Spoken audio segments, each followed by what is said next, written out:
एक घर में 5 बहनें थीं।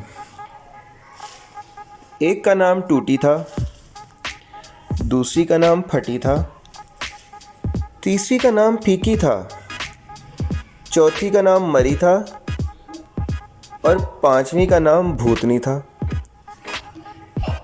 एक दिन उनके घर लड़की देखने के लिए मेहमान आ गए।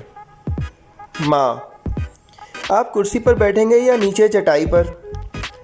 मेहमान कहते हैं हम कुर्सी पर बैठेंगे। माँ आवाज़ देती है, टूटी कुर्सी लेकर आओ।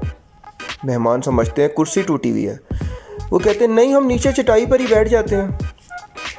माँ आवाज़ देती है फिर दूसरी बच्ची को, फटी चटाई लेकर आओ।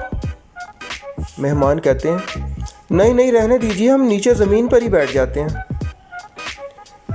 फिर माँ पूछती है आप दूध पियेंगे या चाय? मेहमान कहते हैं चाय पियेंगे। माँ आवाज़ देती है तीसरी बच्ची को, फीकी चाय लेकर आओ।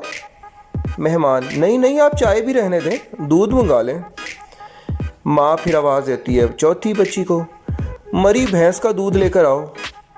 मेहमान रहने दीजिए, हमें कुछ नहीं चाहिए, बस आप लड़की दिखा दें। माँ आखिरकार लड़कियों भूतनी को लेकर आओ। मेहमान बेहोश।